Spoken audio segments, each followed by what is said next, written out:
Ghost Story, The Headless Bride. Author, Little Black White. At 4 in the afternoon, Tuan and Xuan came over to Locke's house, a close friend who had been connected with the two since childhood. It had been over 3 months since that fateful day, which felt like a sharp knife piercing Locke's heart. Perhaps it would take a long time for him to find solace. Hayes, stop being sad. There's no point anymore. It's been too long. You shouldn't torture yourself over that girl. Listen to us, Locke. Then heaven will not forsake you, Tuan and Xuan said. Regardless of what Tuan and Xuan said, he still sat desolately in front of the yard. It wasn't the first time both had seen him like this. But every time they saw him sinking deeper into despair, the tragic and eerie story rushed back vividly in the memories of Tuan, Xuan, and Locke's family, as if it had just happened yesterday, 3 months ago. That morning, the weather was cool as usual. Locke drove to work and didn't return until late in the evening. It had been a while since he felt happy like today, because just yesterday, he received a message from Bin, his current girlfriend who was studying abroad in Thailand, informing him that she would return to Vietnam next week. Locke was overjoyed, boasting to everyone as if he were a child who had just been bought a new toy by his mother.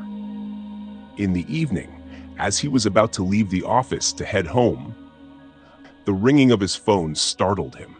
He instinctively reached into his pocket to check and saw that Tuan, who was currently working at a bank, was calling. Hello, Locke. Hey, are you free now? Come over to Bakwa's place, we'll have a few drinks, and then head back. Oh, and bring Xuan along. He should be done with work by now. All right, see you in half an hour. Upon hearing this, Locke immediately agreed. Since today was a happy occasion, he wanted to share it with his friends. Bin wasn't just his girlfriend. Both families had promised each other that once she returned from studying abroad, they would discuss marriage for Locke and Bin. Just thinking about it made his heart flutter a bit. He greeted everyone cheerfully, his naturally gentle demeanor earning him respect from both colleagues at work and neighbors at home. Everyone thought someone like him would have a very happy family in the future. But as life's twists and turns go, no one could predict what was about to happen.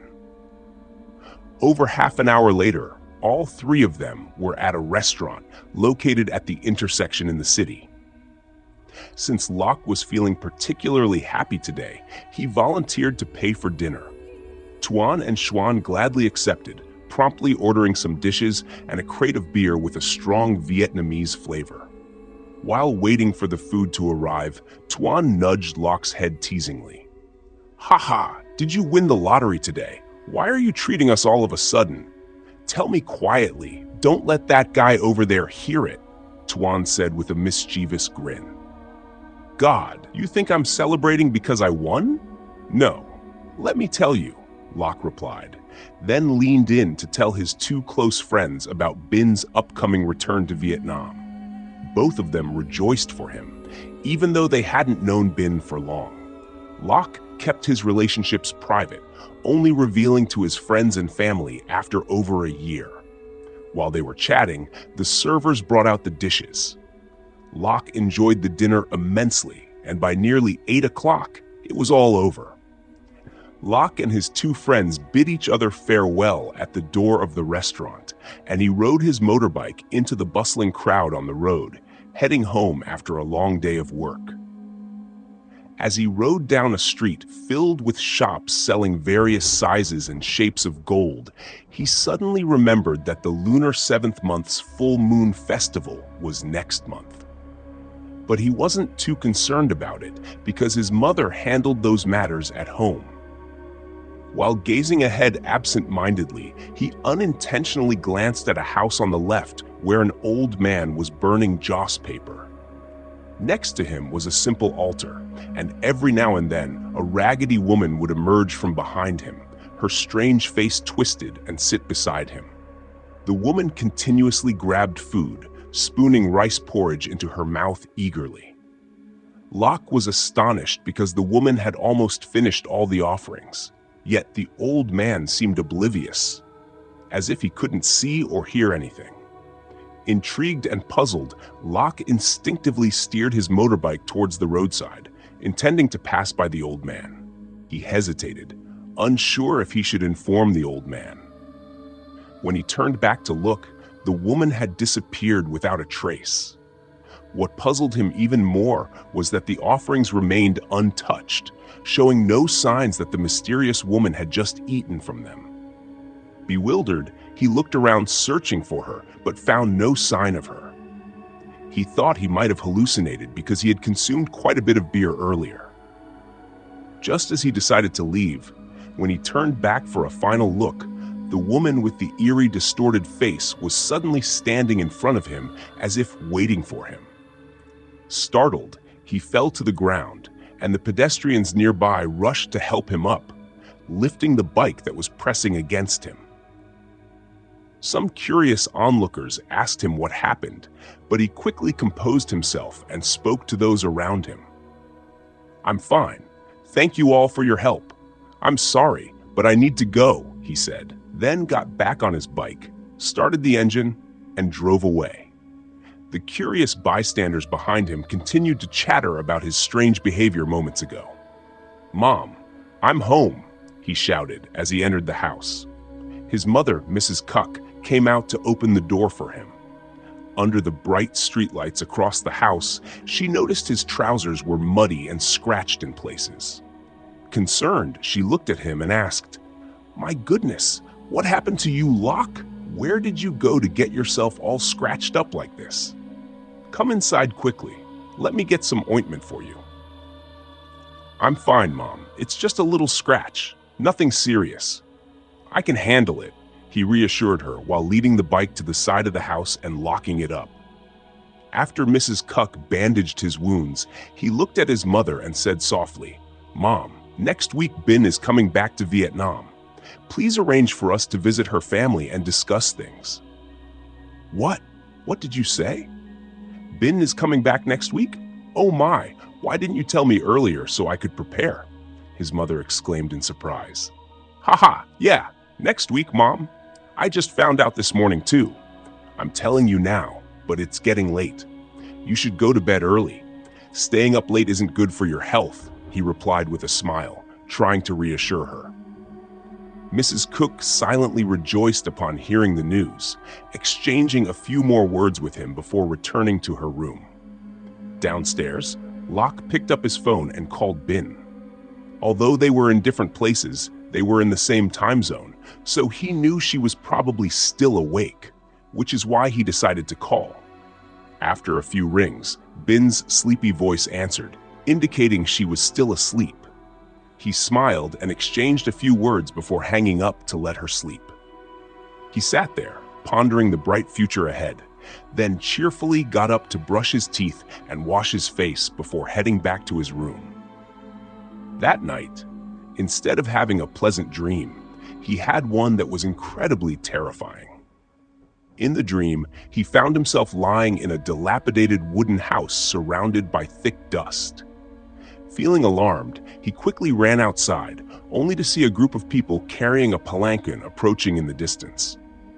The sound of trumpets and drums echoed everywhere, but suddenly, the chaotic sounds ceased. The group of palanquin bearers stood before him, their bodies grotesquely distorted, their skin pale and cracked, their faces decayed like corpses. Shocked by the horrifying sight, he dropped to the ground and fled frantically through a desolate, eerie forest, where everything was shrouded in a gloomy darkness. Exhausted, he stopped to rest beside a towering old tree, seeking shelter from the moonlight. Before he could catch his breath, he heard terrifying screams coming from afar, as if those people were encountering something unspeakably dreadful. The intermittent screams intensified his panic, making him feel like he couldn't stay in that place any longer.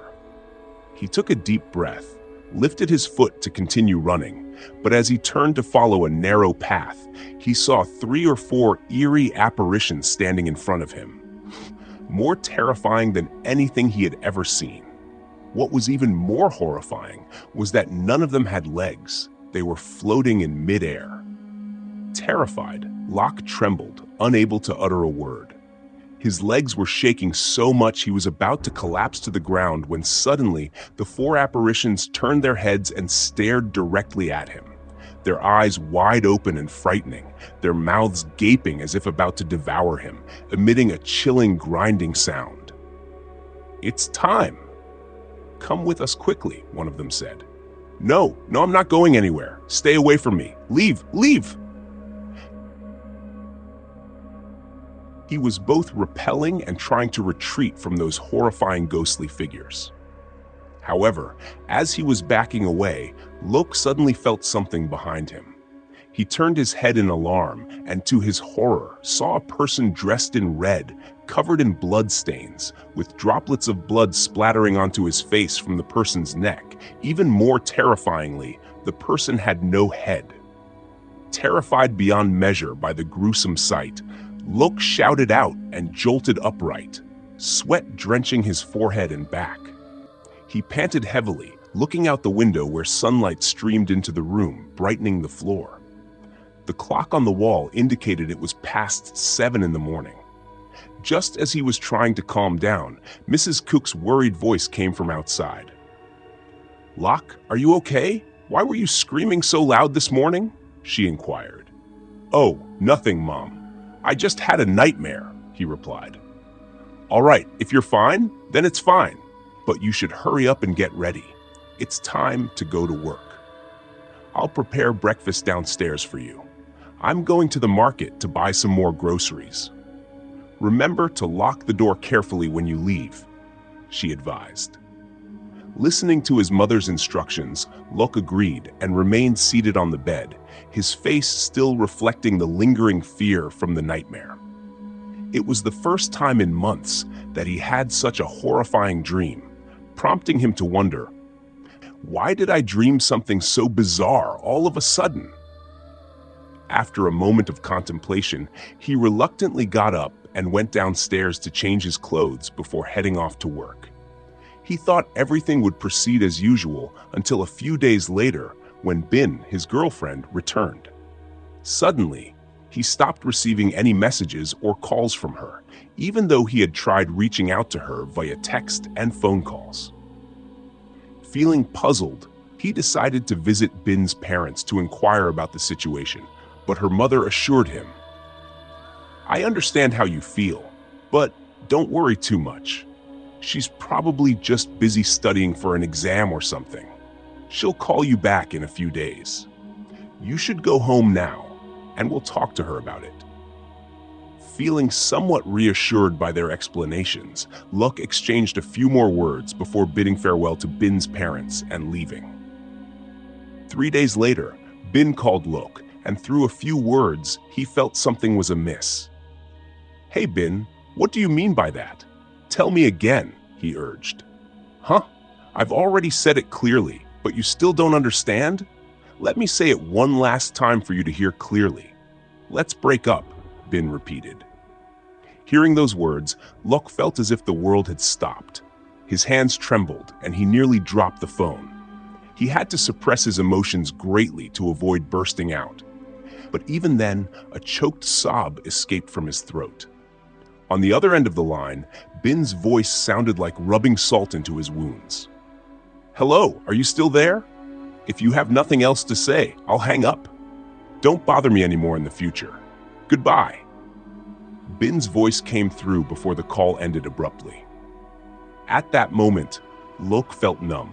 He sat motionless at his desk, oblivious to the laughter and chatter around him. After work, he returned home.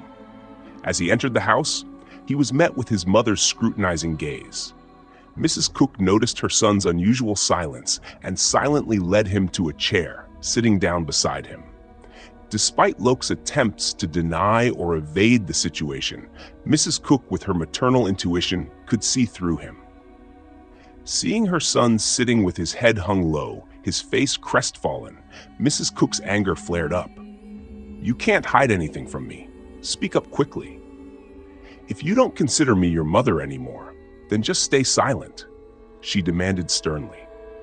Feeling his mother's anger, Lok panicked slightly and lifted his head to look at her. Tears welled up in his eyes as he reached for her hand, his voice heavy with sorrow. "This morning, Bin called and said she wanted to break up, Mom, but she didn't give a reason. I feel so sad, Mom," he confessed. Suddenly, Mrs. Cook slammed her hand on the table and stood up, walking to the family altar, tears streaming down her face. "God, look at that child of yours. He's the eldest son of our family, yet he refuses to strive for success. And now, just because of breaking up with a girl, he's lost all his willpower. Please, if you have any sacred power, guide him," she pleaded tearfully. Hearing his mother's cries growing louder, Lok quickly got up and went to her, guiding her to sit down.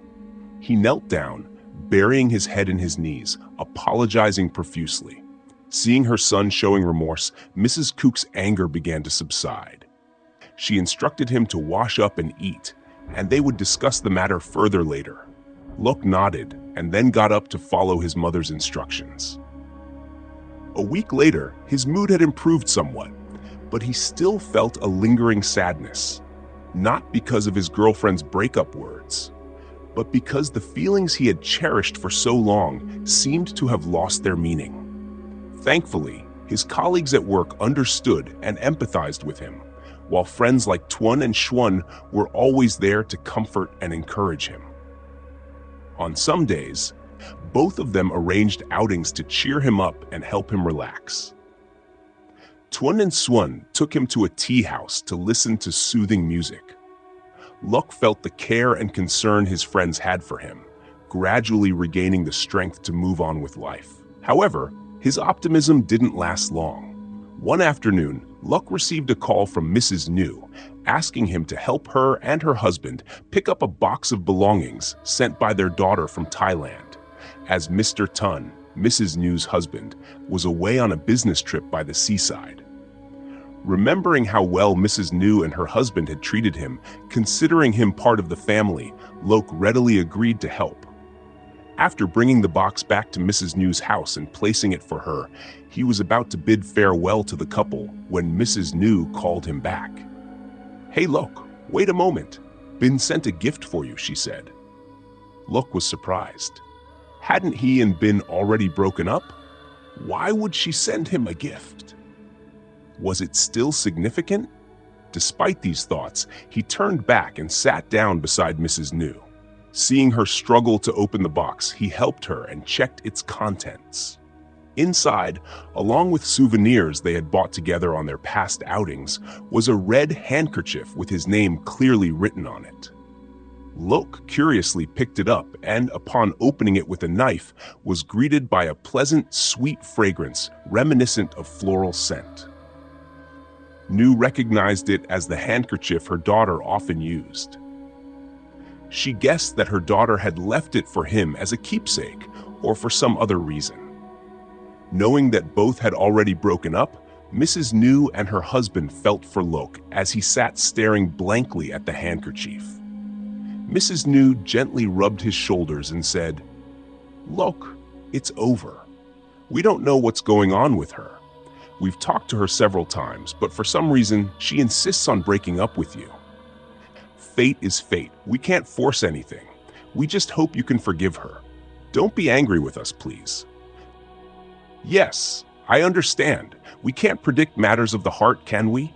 I just hope Bin will have a good life in the future. I don't hold anything against you," Lok replied. At this point, Mr. Tan spoke up, comforting and encouraging him. "Yes, you're young and understand the situation well. We're very pleased with you.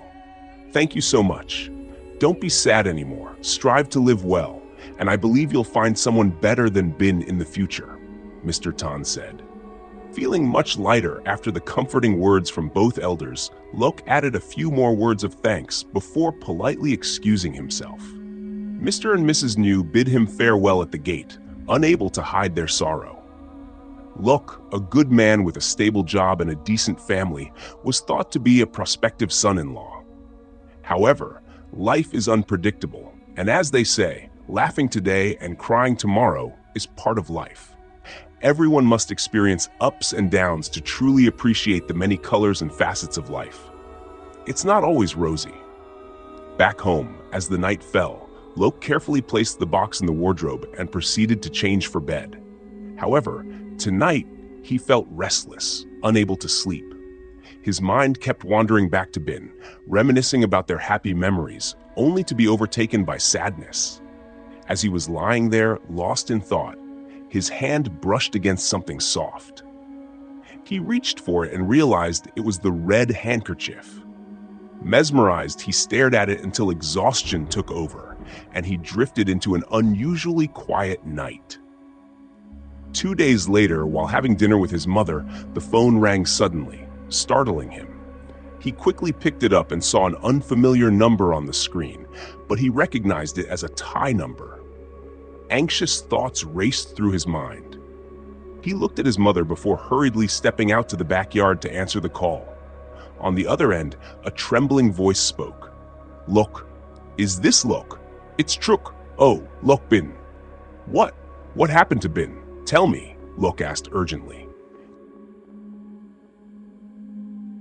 She's dead, Lok." Upon hearing this, Lok stood frozen. With Bin, it could be considered the first love he had ever experienced since meeting her. In such circumstances, upon hearing the news of his beloved's death, anyone would have a myriad of uncontrollable emotions. Lok's hand released the phone, letting it fall to the ground with a loud thud. Outside, Mrs. Cook heard the noise and rushed out, thinking he had dropped a dish.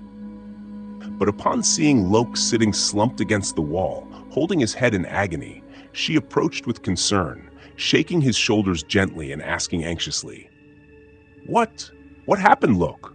Why are you sitting here? What's wrong?" "Mom, Bin, she's dead, Mom." Mrs. Cook was taken aback, her eyes filled with confusion.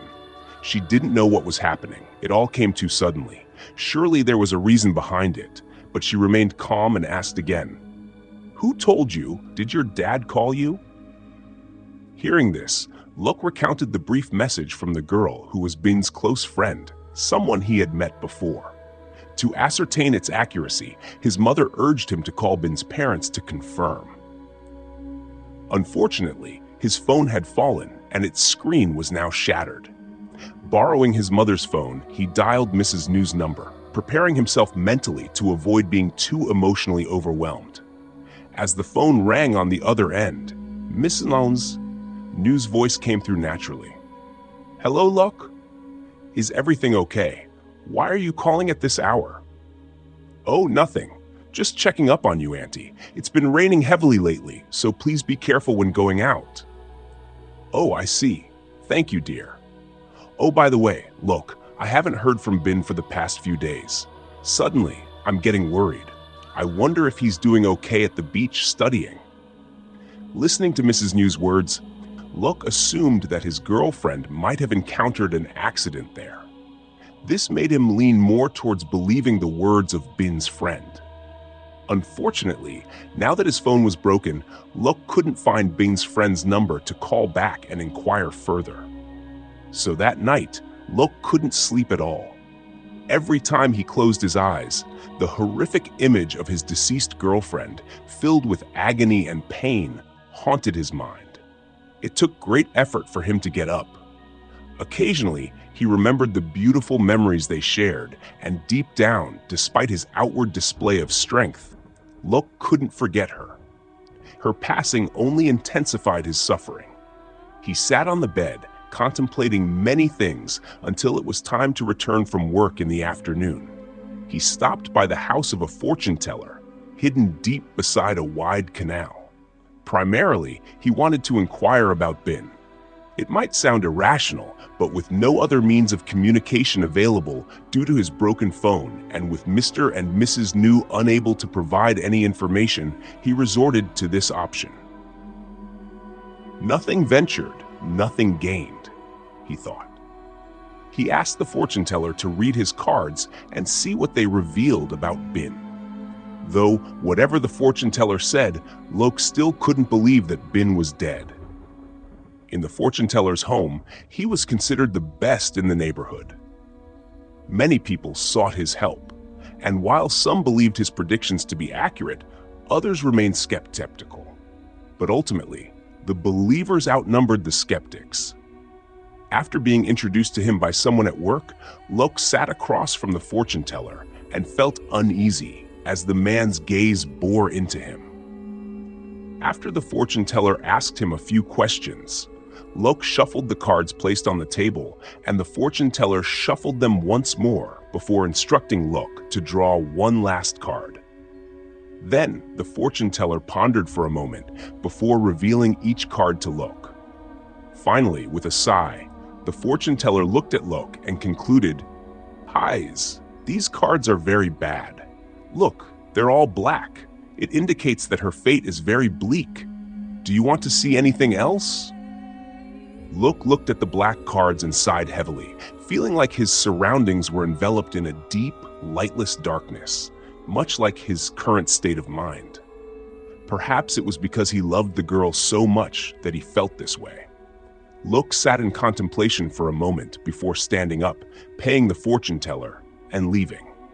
On the way home, negative thoughts continued to swirl in his mind until he passed by Mr. and Mrs. New's house, unaware of the time.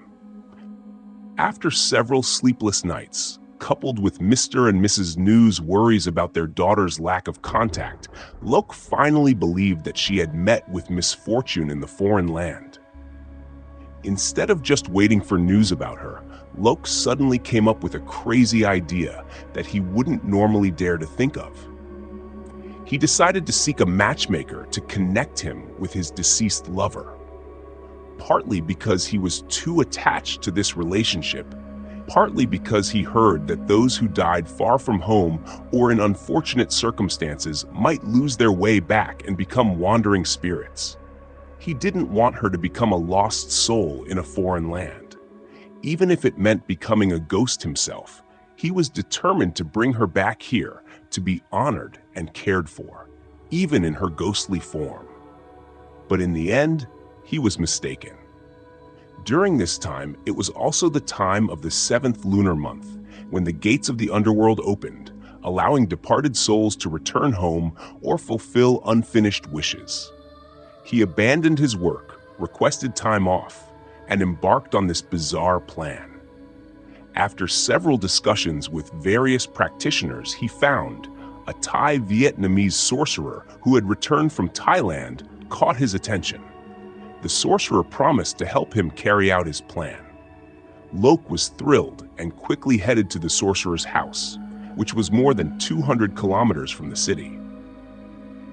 After asking a few local residents, Lok finally found the sorcerer's secluded residence in a village near the border, further into the countryside. The sorcerer would perform the ritual to summon back Lok's deceased lover tonight. It was only then that Lok noticed his surroundings, mostly hills and dense forests.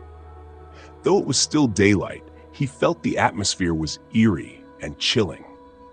Occasionally, a cold wind blew, making him shiver. Moreover, the villagers seemed wary of him. Some avoided him altogether, while others watched him from a distance, making him feel uncomfortable. The sorcerer named Thap noticed Lok's unease and tried to reassure him with a smile and a casual tone. Hey, don't worry. The villagers here are not used to outsiders, so they're just a bit curious. It's nothing. Lok nodded hesitantly and continued forward, but his eyes occasionally glanced at the villagers with suspicion. Thap led him to an empty house with hardly any belongings inside, except for some red threads hanging from the ceiling and tied under the floor. As Lok looked around this strange house, feeling puzzled, he called Thap over and asked, "Hey, why did you lead me into this gloomy-looking house? Isn't there any other place?" Hey, it's because you don't understand. I will perform a soul-summoning ritual for your lover here tonight. At that time, I will ensure that both of you will be reunited. Don't worry, I can assure you that. If I fail, you won't have to pay me, okay? As the sorcerer spoke, he patted Lok's shoulder and explained in detail, causing conflicting thoughts to swirl in Lok's mind, making him hesitant. Thap stood opposite, scrutinizing him intently. After a few minutes of silence from Lok, Thap spoke up, his voice echoing through the house, cutting through Lok's conflicting thoughts. Lok, Lok. As if waking up from a trance, Lok looked at him in bewilderment and then decided to stick with his original plan. Thap was pleased, chuckled aloud, and invited Lok to his house to rest until it was time for the ritual. In the eerie darkness of midnight, illuminated only by dim, ghostly candlelight and the chanting of Thai incantations by Thap, Lok sat cross-legged in the center of the sorcerer's house. He bowed his head in solemnity, surrounded by interwoven red threads stretching towards the door. The night mist grew colder by the moment, causing Lok to shiver and tremble, but he endured, following the sorcerer's instructions. As Thap finished the incantations, he rose and approached Lok, placing a red cloth with a leaf talisman into his mouth and solemnly said, "In a moment, I will bring out an item belonging to her and place it in front of the courtyard. If you see her soul holding that item, then it is indeed your lover. Otherwise, don't panic. Just stay seated. I will handle it, all right?" Despite not being sure whether this ancient ritual would work, Lok, driven by his heart overriding his rational mind, looked at the determined sorcerer and followed his arrangement. With Lok's agreement, Thap's grim demeanor shifted, and he stepped outside, placing a red cloth with 2 tied threads on the ground. After that, the sorcerer quietly retreated back inside to his altar. In front of Lok, he lifted a clay pot containing various creepy crawlies, centipedes, scorpions, and even earthworms. With a pestle in hand, he began to crush these insects, the squelching sound echoing eerily through the night. Lok frowned, feeling disgusted and nauseous as his throat grew sticky and queasy. After crushing the insects, the sorcerer produced a tightly wrapped bamboo tube. Once again, Lok witnessed the spectacle of Thap pouring red liquid, resembling blood, into the clay pot. Each time, Lok's eyes widened as he watched the blood boil and emit a foul odor. Thap glanced at him with a sinister smile before lifting the pot to his lips, reciting an incantation, and sprinkling droplets of blood onto the red threads leading to the courtyard before pausing.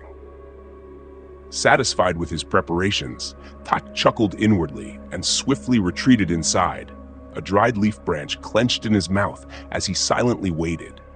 In the quiet darkness of the night, even the distant calls of jungle birds had ceased. Lok anxiously waited, his heart pounding as hours passed with no sign of anything. Exhausted, his heavy eyelids drooped, almost giving in, when suddenly he heard a faint lop-kop sound outside, as if someone was climbing the stairs. As the sound reached the door, it paused, unsettling Lok's mind. Though he wanted to speak, no words came. Unexpectedly, the door slowly creaked open with a ken-ket sound, sending shivers down Lok's spine. As the door swung open, the figure outside glided in. Lok lifted his head to behold a sight that froze him in terror. Before him stood the ghostly apparition of a girl, dressed eerily similar to his lover, but with no head. Initially frightened, Lok's fear turned to anguish and sorrow as he noticed the familiar attire and the red handkerchief in the ghost's hand. Overwhelmed, he uttered, "Bin, is that you?" The headless ghost heard his question, but remained silent. Instead, it raised the handkerchief to its face, nodding slightly. Witnessing this gesture, Lok's grief intensified amidst the dark silence, tears streaming down his face in the eerie confines of the house, amplifying the supernatural presence. Knowing that the headless apparition confirmed itself as Bin, Lok joyfully attempted to approach the ghost, but he found himself unable to move beyond the boundary set by the sorcerer's enchanted painting. The headless ghost, realizing its inability to breach the barrier, glided over to sit opposite Lok. As Lok watched, he suddenly noticed 4 sinister figures outside, carrying a palanquin, waiting expectantly. Sensing Lok's unease, the ghostly figure gestured with a slight hint of fear, causing the 4 figures outside to nod before disappearing altogether. That night, Lok engaged in conversation with the headless ghost, pouring out his heart, but received only an eerie silence in response. Nonetheless, rather than being afraid, he felt a sense of empathy for Bin's fate, even in death. Meanwhile, outside, Thap observed the proceedings, satisfied with the progress. He stepped inside, smiling at Lok before speaking. "So, is she the one you seek? If so, the next step is for me to transfer her soul into this cloth so you can take her home to rest. Are you ready? May we have a few more moments to converse before you proceed?" Lok requested. "Very well, but make it quick. Dawn is approaching, and if we don't act swiftly, her soul could be harmed by the daylight," Thap warned. Grateful, Lok turned back to the ghostly figure, questioning it extensively. Instead of verbal responses, the ghost manipulated a feather pen on the altar, writing messages on the enchanted scrolls for Lok to read. As the sounds of the jungle birds heralded the impending dawn, Thap abruptly interrupted their conversation and performed a ritual to contain the headless ghost within the red cloth. The next morning, Thap sealed the cloth containing the ghost into a clay jar and handed it to Lok. After settling the payment, Thap arranged for a local villager to transport Lok outside of town to catch a bus back to the city. Along the journey, Lok clutched the jar, murmuring to himself. Some bystanders noticed his odd behavior but chose to avoid him rather than inquire. Upon arriving home, Lok looked around cautiously, feeling somewhat unsettled. Only after ensuring that he was alone did he unlock the door and step inside. Fortunately, Mrs. Cook wasn't home at the moment. Lok quickly hid the clay jar in his room, not wanting Mrs. Cook to discover it. He breathed a sigh of relief, glad that from now on, he would be able to stay by Bing's side forever. Lost in thought, he was suddenly startled by a noise downstairs. Realizing it was his mother returning, Lok quickly composed himself, appearing calm as he casually took his clothes downstairs for a shower. Just as he descended the stairs, Mrs. Cook, surprised, asked, "Hey, why did you say you were going with Tuan and the others? They just got back 3 days ago. Why are you home so early?" Hearing the unexpected question, Lok promptly responded, having planned ahead. "Well, Mom, it's because Tuan had some urgent matters to attend to, so we decided to come back early. Otherwise, I wouldn't be home at this hour." "Oh, I see. Well, it's good that you're back early. There are too many wandering spirits out there this month. I don't want you coming home late," Mrs. Cook remarked. "I understand, Mom. You go ahead and take a shower. It's so stuffy today, I feel uncomfortable," Lok replied. Mrs. Cook nodded and headed to the back to boil water for tea. After Lok finished showering and stepped outside, he saw his mother setting up the offerings in the front yard. As usual, he hurriedly went out to assist her with the incense, candles, and cakes. Meanwhile, neighbors around them also began their ritual offerings, a sight that had become all too familiar to Lok. After a while, as they waited for the incense to burn out, Lok helped his mother burn joss paper. As he sat by the fire, his gaze wandered to the other side of the street, where 2 women were fervently praying. In the dim alley behind them, Lok was shocked to see several eerie-looking children crawling toward the offerings. Barefoot and unclothed, they eagerly grabbed cakes and candies, laughing and crying in a strange, unsettling chorus. Suddenly, a cold hand clapped firmly on Lok's shoulder from behind, accompanied by a voice. "Lok, Lok." "Mom, what's wrong? What's going on with you? Why are you sitting there lost in thought? Is there something you're not telling me?" Lok turned to his mother, smiling awkwardly in response to her question, then quickly turned away. In an instant, he was alarmed not to see the group of children anymore, and even their voices had fallen silent. A while later, after he and his mother had finished the offerings and were about to go inside, Lok, carrying the offerings, took a step forward. Inadvertently, he glanced up at his room, and in that moment, he was startled, almost dropping the offerings, as he saw a headless figure standing silently behind the upstairs window, as if watching over him and his mother. Although he had turned off the lights in his room earlier, the streetlights illuminated enough for him to see that it was a human figure, not a burglar. After that brief moment of panic, Lok quickly regained his composure, realizing that the dark silhouette was none other than Bin. But why was she appearing now?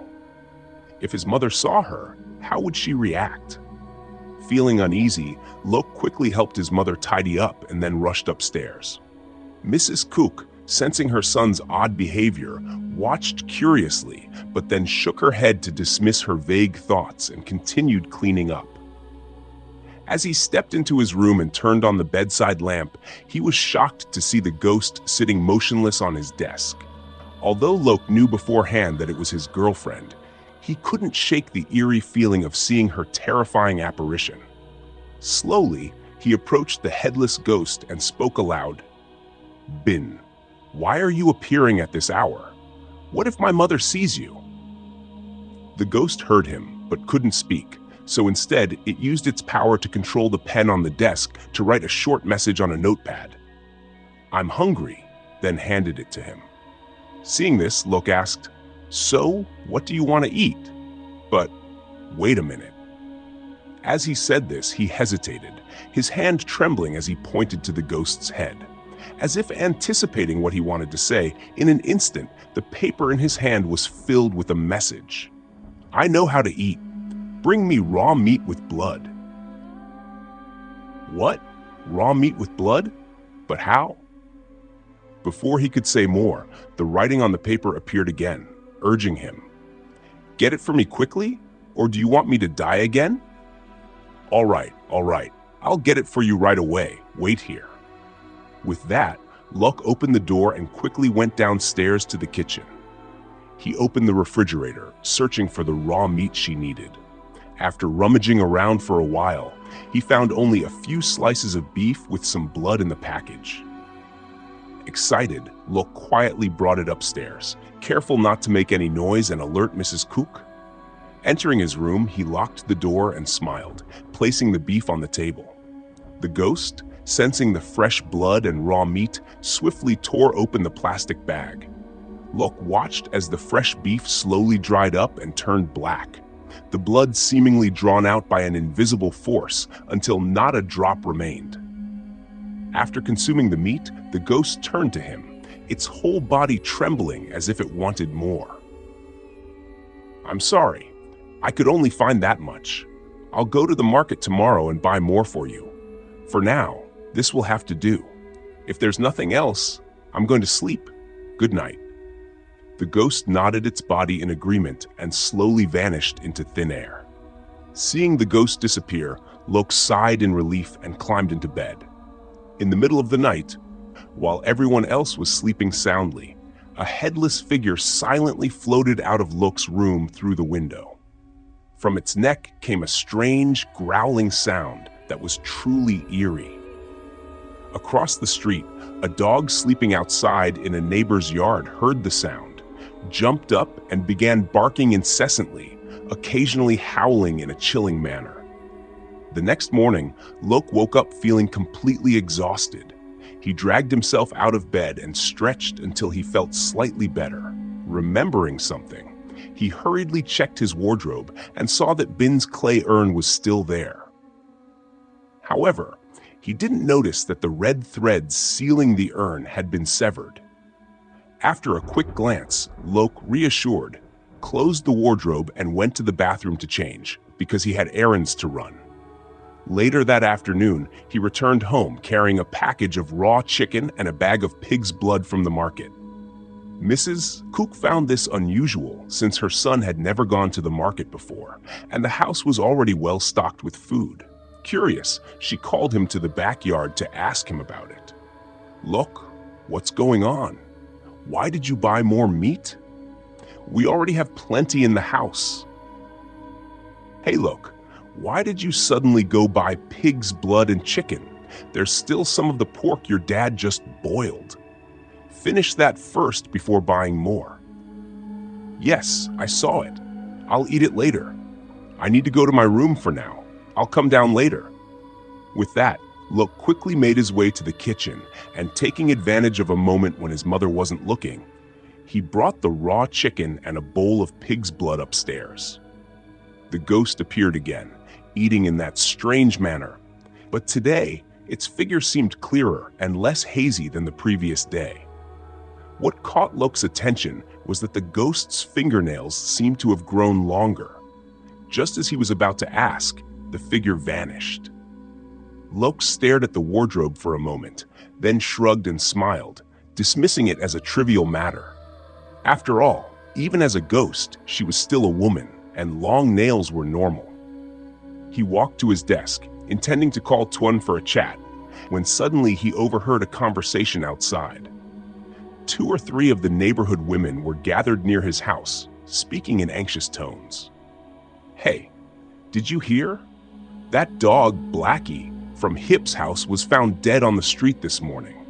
My goodness, if someone was going to kill it, they might as well have just taken it for meat. How cruel to just beat it like that and leave it there. Hey, that's a creepy story. Are you sure? How come I haven't heard anything about it? If you don't believe me, go ask Hip's family yourself and see if I'm lying."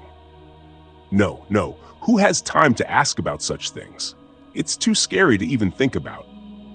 The hushed, gossipy voices of the neighborhood women continued, and Loke could clearly hear the content of their conversation. He remembered hearing the wailing from the neighbors across the street when he was pushing his bike out of the gate this morning.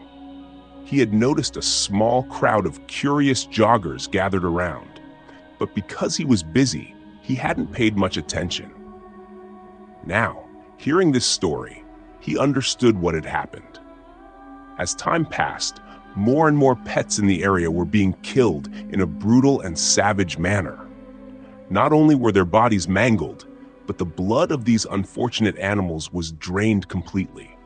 The residents began to grow wary and vigilant. Each night, they would leave their lights on, believing that the light would ward off the mysterious and sinister presence outside should it attempt to enter their homes. As for Loke,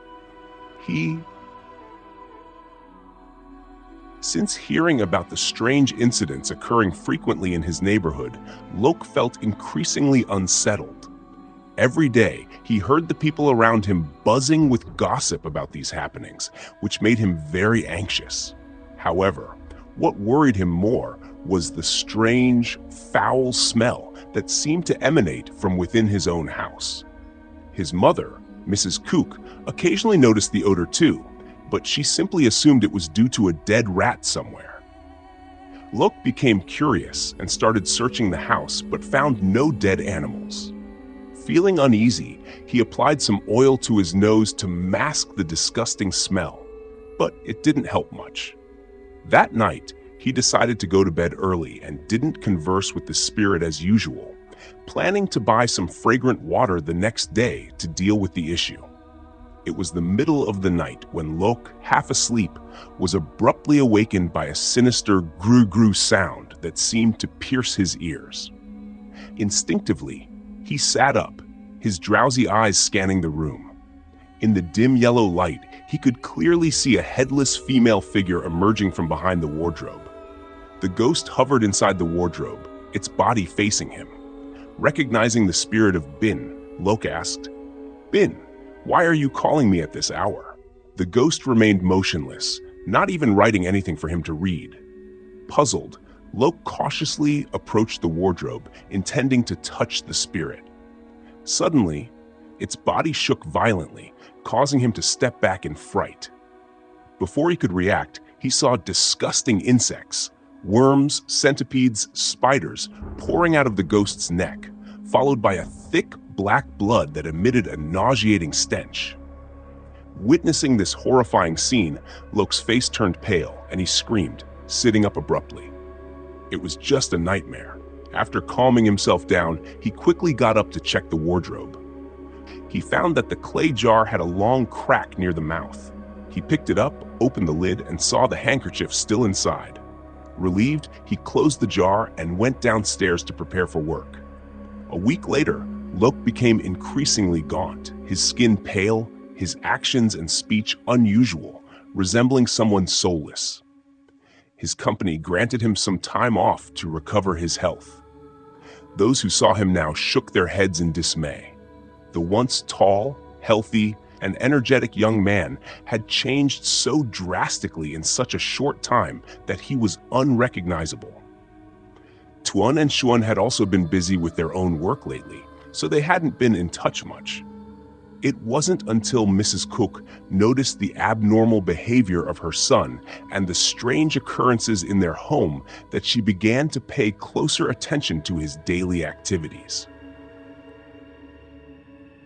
Once, Mrs. Cook pretended to go to the market to buy some extra groceries. Seeing this, Lok took his bike to buy cow blood, pig blood, and raw meat, which he brought home and hid. In the evening, he took it to his room for the headless ghost to eat. Although no sound came from the room, Mrs. Cook could feel the increasingly unbearable stench, like that of dead animals, permeating the house. She kept applying oil to her nose to mask the disgusting smell, but it was useless. At times, when she couldn't stand it anymore, she called Lok downstairs to ask what was going on. Seeing his gaunt face and dark eyes, Mrs. Cook was shocked and alarmed. "Good heavens, Lok! Why do you look so skinny these days? Are you all right? Look at you! Did you not sleep last night? Your eyes are so dark!" Lok heard her words but seemed indifferent. He glared at his mother and with a voice that was half male, half female, shocked her by saying, "Shut up or I'll kill you too." Mrs. Cook was taken aback by every word her son said. She remembered that besides Lok standing in front of her, she could faintly see another figure behind him, appearing and disappearing like a ghost. After he walked away, Mrs. Cook, still trembling, took out her phone and called Xuan. She recounted what she had just witnessed. Xuan was not only Lok and Tuan's close friend, but Mrs. Cook also regarded her as an adopted daughter. Xuan's respectful manner and polite behavior toward elders reminded Mrs. Cook of herself when she was young. From the first time they met, Mrs. Cook felt a strong sense of familiarity and closeness with Xuan. "Hello, Xuan? Are you free now? Can you come to my house right away? I need your help with something." "Yes, come quickly, please." While waiting for her to arrive, Mrs. Cook, feeling uneasy, went to the altar and lit incense all around. Strangely, the incense would extinguish as soon as she lit it, leaving her puzzled. She trembled, clasping her hands together and repeatedly reciting Guanyin Bodhisattva. She continued this until she heard a knock at the door and the voices of a young man and a woman outside. Recognizing Tuan and Xuan's voices, she felt relieved and quickly went to open the door. As soon as she saw them, Tuan anxiously asked, "What's going on, Auntie? Are you all right?"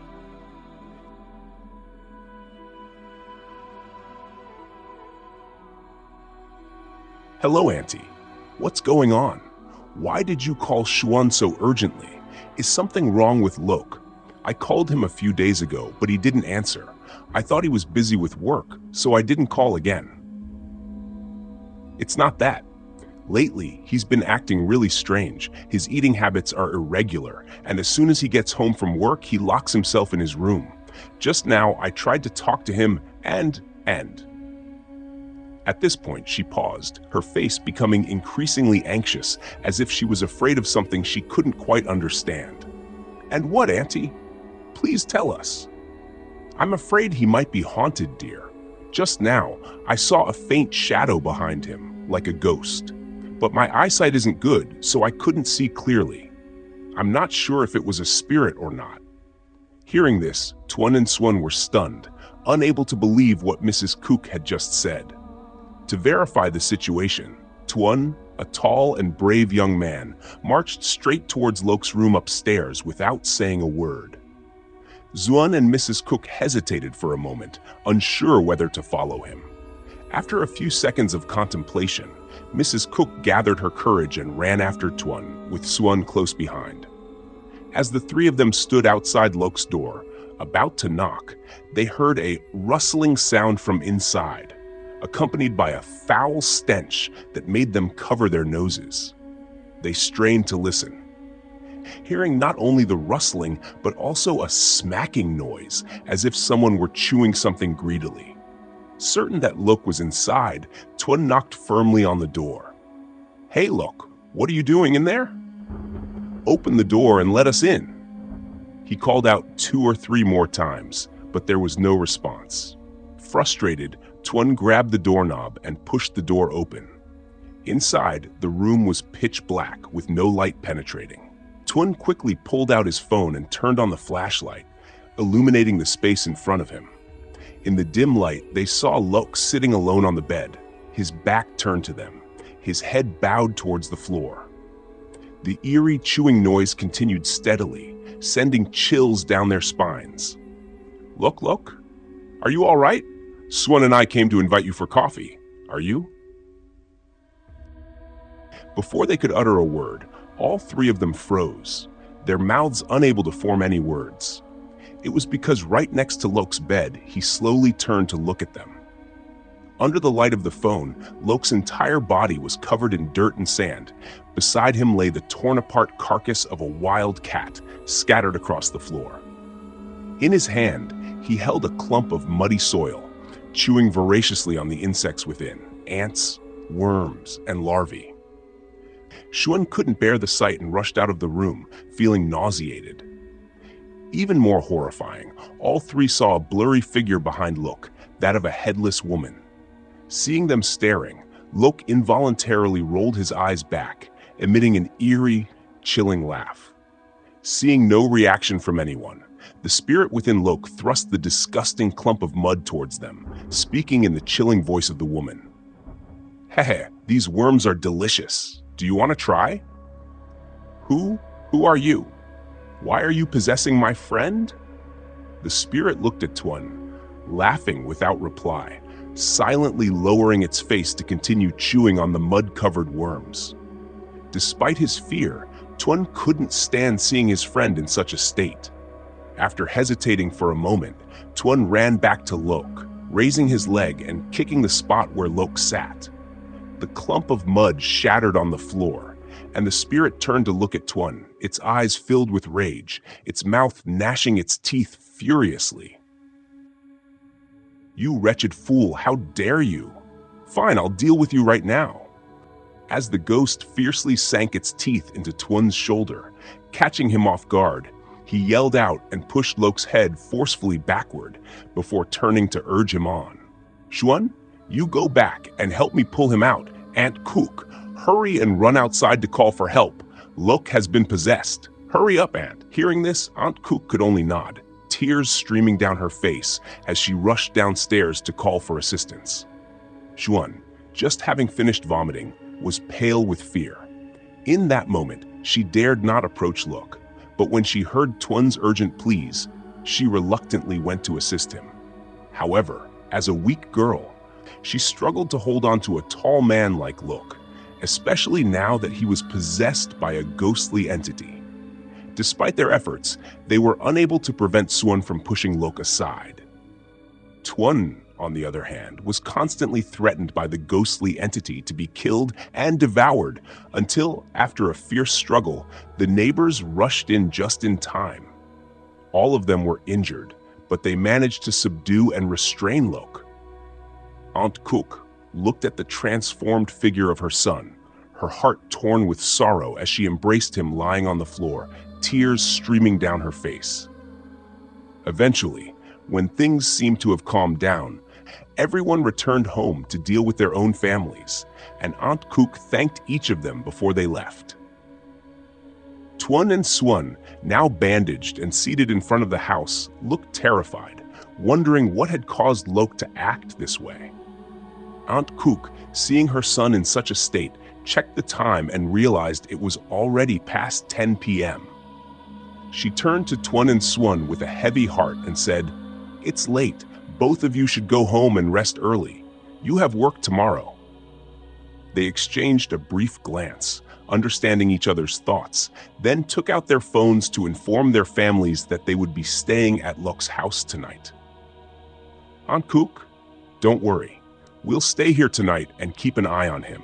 Besides, tomorrow is Sunday, so we have the day off from work.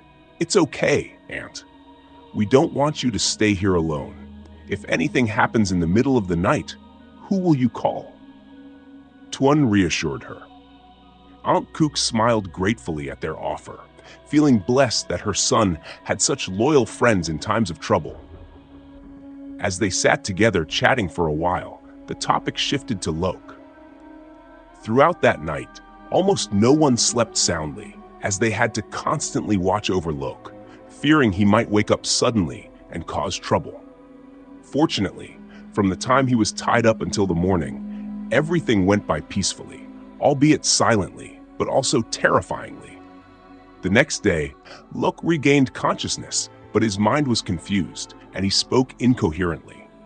Tuan, Swan, and Aunt Kook struggled to help him regain his composure. After a while of contemplation, Lok suddenly rushed upstairs, startling the whole family, who followed him to prevent any reckless actions.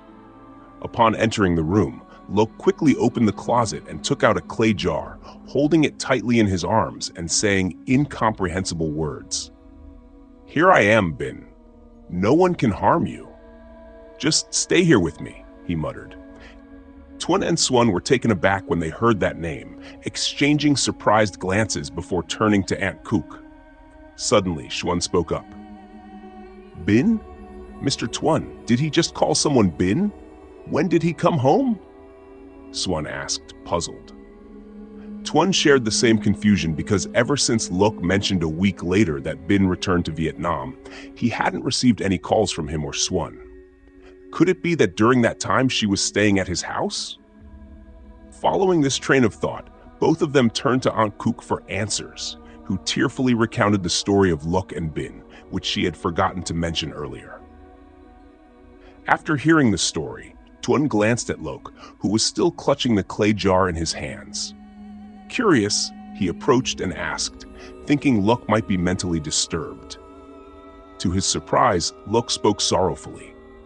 Bin is dead, but now she's my wife. Don't take her away. I won't allow anyone to harm her. Get out," he muttered. Listening to Tuan, Swan glanced at the clay jar, suspecting there might be something secretive inside it. To verify Lok's words, Tuan asked Aunt Kook to call Mr. and Mrs. New, and they all listened to a shocking revelation. Bin, the woman Lok claimed was dead, was still alive. She had fabricated her death to test Lok's feelings for her. The reason behind her actions was known only to herself. If Bin was still alive, then who was the ghostly bride Lok had just married? At that moment, Tuan, Swan, and Aunt Kook looked at Lok with growing fear, realizing this situation couldn't continue for long as it would affect Lok's health, their childhood friend. Remembering a skilled Chinese master living nearby, they decided to seek his help. That afternoon, Lok was brought to meet the master, his limbs tightly bound to prevent the ghostly entity from taking control again. Sitting across from Lok, Master Thap scrutinized him with sharp eyes before turning to the three of them and sighing.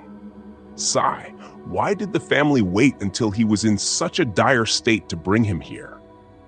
Do they even know that the ghostly bride he married isn't an ordinary spirit, but has become a demon, a headless demon at that? Sigh, it seems unlikely that I can subdue her easily because she has consumed the blood of many souls. Fortunately, he hasn't been possessed by her yet. Perhaps it's the ancestral blessing protecting him." After taking a sip of tea, he continued, "All right, tonight we'll call her out for negotiation. Hopefully she'll be merciful. Otherwise, it's hard to say." Upon hearing this, Aunt Kook couldn't hold back her tears and pleaded with Master Thap. The master looked at her sympathetically, nodding reassuringly that he would do his best to help her son. That evening, all three of them stayed at the master's house, but they were only allowed to wait outside. Inside, Master Thap set up a simple altar and laid out some items to sever Lok's bond with the headless demon. Dressed in a gray Taoist robe, he sat opposite Lok, chanting incantations repeatedly to summon the demon. Outside, Aunt Cook, Tuan, and Suan anxiously waited, straining their ears to listen for any sounds from the room. However, there seemed to be an invisible force muffling the sound, making it impossible for them to hear anything from inside. When the incantations ceased, Master Thap swiftly applied a talisman to Lok's forehead, binding him with a red thread to prevent the demon from harming him. Then, he ignited a grotesque figurine representing the demon, burning it until it turned to ashes. Sensing an unusual chill in the room, the master knew the demon was present. He scanned the surroundings and spoke calmly. "Show yourself. I know you're here." Suddenly, cries and wails echoed from various directions, sometimes distant, sometimes near, but Master Thap remained composed, waiting patiently. Suddenly, behind Lok, a terrifying headless figure of a demon emerged. Fully prepared, the master took out a paper mask and drew protective symbols on it before approaching the demon. He placed the mask over the demon's neck, creating the illusion of a human face. The demon's features oscillated, looking towards Master Thap, who spoke sternly. "Spirit, if you have any grievances, speak up so I can consider helping you. Stop tormenting this man. I'm looking for my husband. Release my husband immediately. If you don't, I'll send you to the Western Heaven to that master. You're mistaken. He's not your husband. Your husband is currently in the underworld, bearing the punishment of his sins. This man only summoned you out of temporary foolishness influenced by others. If anyone is to blame, it's the sorcerer who holds your soul. He's innocent. I urge you to forgive him." I don't care. If he has accepted me as his wife, then he belongs to me. As for you sorcerers, what do you know? If you're sensible, leave now, and I'll spare you. But if you persist, I'll deal with you. Knowing that reasoning with the demon was futile, Master Thap had no choice but to act. As the demon lunged forward, he swiftly retrieved a purple talisman, bit his finger to draw blood, and inscribed a charm on it before releasing it towards the demon. Enveloped by the talisman, the demon burst into flames, illuminating the room with a bright glow. It roared furiously, flying upwards towards the ceiling before disappearing. Aware that the demon had not given up, Master Thap quickly approached the altar, unfurling a colorful net onto the floor. He drew a short wooden sword and infused it with his blood, chanting incantations repeatedly. The sword emitted sparkling golden lights, and he thrust it into the air, causing it to circle before plunging downwards towards the human-shaped figure in the corner of the room, causing it to explode. Smoke filled the room, obscuring visibility. Suddenly, an invisible force lifted Master Thap and hurled him towards the altar. He landed heavily, blood trickling from the corner of his mouth, while the headless demon materialized before him, grinning triumphantly. "Ha, you novice sorcerer, daring to challenge me. Don't be arrogant. You don't know who will defeat whom." Struggling to stand, Master Thap held his chest, his expression unwavering as he stared directly at the headless demon. It snarled menacingly, about to deliver a fatal blow, but unexpectedly, Master Thap removed a jade necklace engraved with a lion-shaped seal, projecting it towards the demon. As the seal made contact, a red light enveloped the demon's body. Temporarily immobilizing the demon, Master Thap seized the opportunity to draw out 2 purple talismans, forcing it into the pentagram net he had set up. With swift movements, he chanted incantations repeatedly, causing the net to fly up and encase the demon tightly. It thrashed wildly, emitting dense black energy that threatened to affect Lok. Quickly, Master Thup rushed over to pull him away, keeping him at a safe distance. The demon, sensing Lok's unsettled state, changed its voice to mimic Bin's plea for help. "Lok, come save me. Lok." Upon hearing this voice, Lok looked up in confusion at the demon struggling within the confines of the net. As he moved closer, Master Thup held him back, rubbing 2 willow branches against his eyes before speaking. "Look closely. Who is she?" As Master Thup withdrew his hand, Lok recoiled in horror, unable to believe what he was seeing. The demon, seeing Lok regain his senses, screamed even louder in rage, but the tighter it struggled, the more the net constricted around it. Waiting until the black energy had dispersed, Master Thup seized the opportunity, swiftly retrieving a blood-stained wooden sword and chanting a command. "Heaven and earth, true Lin formation, subdue!" As the command ended, the sword emitted a bright golden light, flying directly towards the demon trapped in the net. In the silent darkness of the night, a strong gust of wind accompanied by terrifying screams tore through the air. "Impossible! No!" In the blink of an eye, the demon transformed into a faint blue light enclosed within the net. Everything returned to normal, and Master Thup let out a sigh of relief, but suddenly spat out a mouthful of fresh blood due to overexertion and injury. He staggered over to where Lok lay unconscious on the ground from fear. After a while, he emerged from the room and called everyone in to care for Lok. Exhausted, Master Thup looked at Mrs. Cook and mumbled before collapsing. "It's okay, I've subdued that demon. Your son will be fine." The next day, Master Thup and Lok were taken to the station for a health check. Upon hearing that Bin, Lok's girlfriend, was still alive and well, Mrs. Cook realized the danger her son had narrowly escaped due to Lok's momentary test of loyalty. She also understood the potential consequences for others. In the following days, with no news of Lok, she feared he had forgotten Bin, and she decided to marry someone else, leaving him with a disappointment that might take a long time to heal.